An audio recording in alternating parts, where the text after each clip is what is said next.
Hey everybody, welcome back to Gun Tote Minnesota. Today I'm going to really briefly discuss the Veyron 4-16x44, which is from Vector Optics. I haven't done a whole lot from Vector Optics, but I've been pretty impressed with their 3X prism. I have a couple videos using that 3X prism, and I really like it. I've genuinely made consistent hits out past 600 yards with a 3X on a 2/3 size IDPA.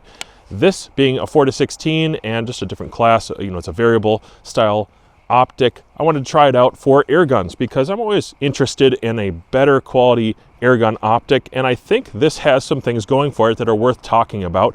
I told Veyron I'll give a quick shout out to them and discuss some of those features. So first of all, the optic overall has a relatively small footprint. It's sitting on a Crosman 1377 here that has been modified with buck rail. So if you're looking for one of these, some sort of LDC to make yours particularly useful, or a side folder, if you're into that, which I definitely am, take a look at what Terry makes at buck rail. These are really cool additions, but they kind of make it for me. They make this a more useful product. Anyways, the optic. So the optic is sitting on Picatinny converter rail here, which usually I run a few other things on there, but for the wintertime, I think this will be more useful because I can take 10 or 15 yard squirrel shots with this. I can pump it up to get enough power to ethically kill a squirrel. And the reticle in this, even on very low power, which it does have a sufficiently low power going down to 4, is plenty low enough for me to make some of those like 10 or 15 yard kills that I need to make on squirrels, and not worrying about parallax either, because this parallax dial, which is relatively stiff, but it goes down a little below 10 yards, which is probably the closest squirrel shots that I'll take. So I can go down to 4 power. The center of the reticle, the dot itself, is plenty small. It's fine enough to do target shooting, which I was just doing a little bit ago, but it's probably big enough to actually contrast against targets like a squirrel. That's an important thing. So if you're trying to hunt with it and do a little bit of target practice, maybe you like PCP guys that are looking for something really lightweight and particularly affordable, this is particularly affordable, and it came with these rings here, which worked really well for my setup. Okay, really briefly, I'm going to take off this cap. It does come with 2 objective caps. Take those off. They're hard plastic, a little bit gummy, seem to work okay. The actual diopter adjustment here is non-locking, but moves fluidly enough. If you're not sure how to set a diopter, I highly suggest you go read from the Dark Lord of Optics and his website. He's got some articles about how to properly set diopters. Anyways, it works for me, makes the reticle tight and sharp. Then you have your magnification ring, and with no cattail on here, no assist, it still functions perfectly well. Between 4 and 16 power, it moves freely, smoothly, and does not have extra slop in the ring itself, which is always frustrating. Same thing with the diopter adjustment here. I don't see any extra slop or play in this particular model that I have. Obviously, I only have one, so I can only speak to that. You see this extended piece here. This is the battery cap right here. You're going to take this off for your 2032. For illumination, you have 6 settings with off in between. It's a pretty stiff knob overall, but that's not a problem. As long as it clicks into place and works properly and doesn't eat up batteries too fast, I'm really okay with that. I'm more concerned about parallax. The parallax is also fairly stiff. It goes all the way down to a little below 10 yards. So that's actually pretty good, especially for air guns. You can shoot this really close, or you can go further, 10, 15, 25, 50, 100, 200, 500, and then you're going to be up to your infinity. Obviously, the makers of this optic don't anticipate that you're going to be shooting this really, really far, but you kind of could if you needed to. Between the reticle, the exposed turrets, and the parallax feature actually doing that, you could take shots pretty far. It has exposed turrets that are set up in 10th mil increments. The clicks are just slightly mushy, but they've improved over what I saw maybe 3 or 4 years ago, slightly better. And I would say for air guns, I'm not concerned about that at all. It's not bad. It does have a witness mark, and ironically, the lines do line up with the witness mark. It has an indicator on here. It's going to let you know which direction to do what, and it also can be set back to 0 if you really want to. All you would have to do is loosen the cap. It comes with a tool. Lift it up, drop it down, tighten it down again, and line it up on 0 so you know where you're at. I have not done that yet. so I'm right at 1.9. That's pretty much the body of the optic and the function of the optic. The reticle itself is pretty decent for the center dot. I like the center dot size.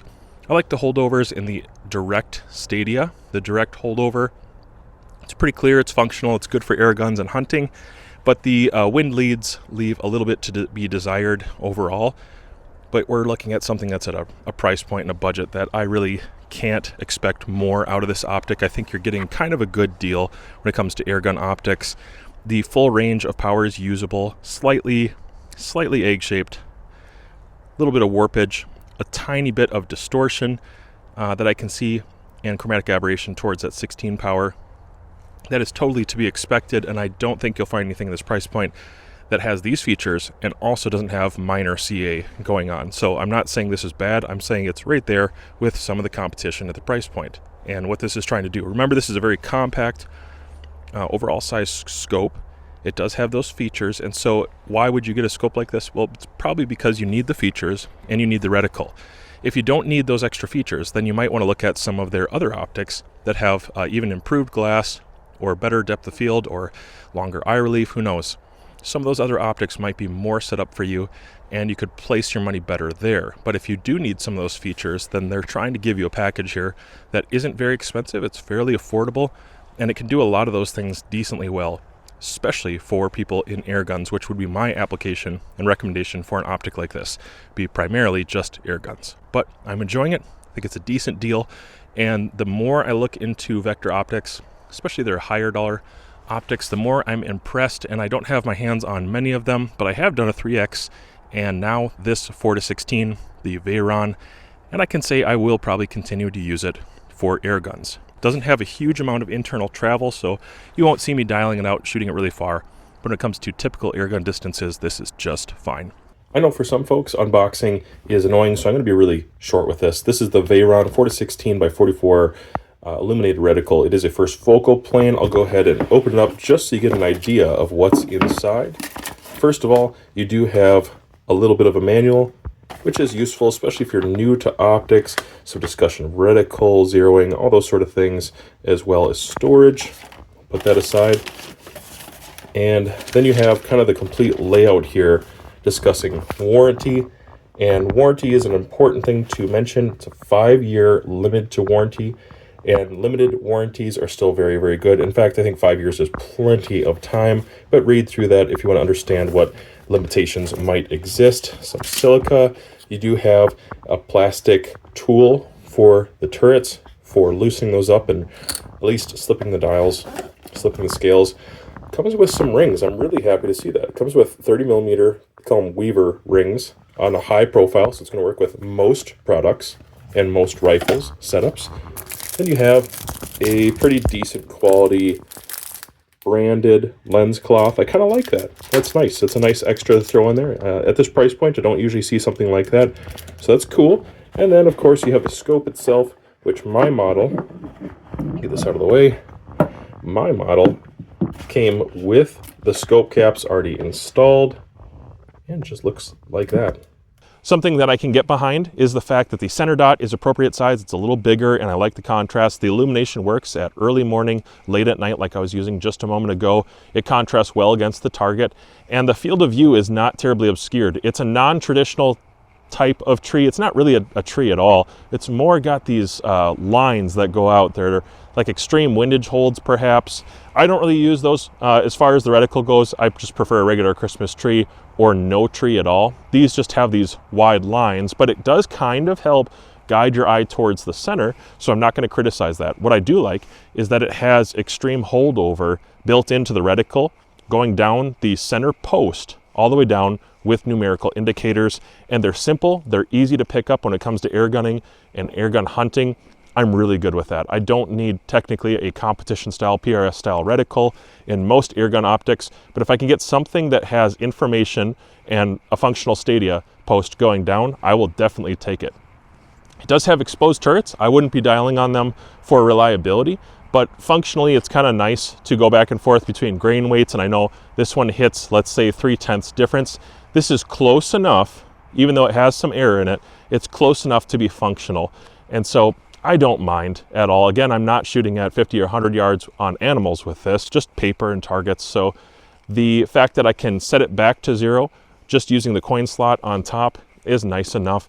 I don't need to have a 0 reset and a 0 stop on something like this at this price point, although in the future I'm sure that's what we'll see on everything. It does have kind of a different eye box on this. It's not going to be a perfect eye box at 4 power or 16 power. The image is going to darken slightly at 16 power, but you should expect that. I think it does surprisingly well for the price point, really surprisingly well for the price point, if I'm being honest. And it has a short enough eyepiece, this eye pack with the lenses and all that. The way it's constructed, I can basically get right up on the Optic with this shorter stock, and the whole package fits inside my backpack. So I'm really happy with that. It's relatively low profile. The illumination is going to stick out just a little bit on that end past the parallax knob. And like I said, the parallax knob is a little stiff to me, but I'm not worried about it because I'm going to stay between that like 15 to 25, maybe 30 yards going back and forth for this application. And I've tried it out on other air guns, which I maybe have some B-roll for that floating right now. I've tried it on a 22, and I found it to be a fun little optic. It's very affordable. It does have that honeycomb on the front to be anti-reflective. Absolutely not necessary, but it's kind of a fun little optic. And if you're looking for something this Black Friday that is a good deal and you need an extra optic for maybe something like an air gun or a hunting 22, I actually think you can do okay with this. At the price point, it's really hard to compete with optics that have this many features, unless you're going to give something up. And then you can start improving on glass quality or some of the other features altogether. But most of the time, if you want all these features together at this price point, this is about what you're going to get, and it's sufficient. It's totally sufficient for what I'm doing. So thanks for watching my channel. I appreciate it. If you have any other interest, maybe check out some of these videos. I have Black Friday content coming out right now, and price point comparisons between products that are $1,000, $2,000 all the way down to stuff that's under a couple $100.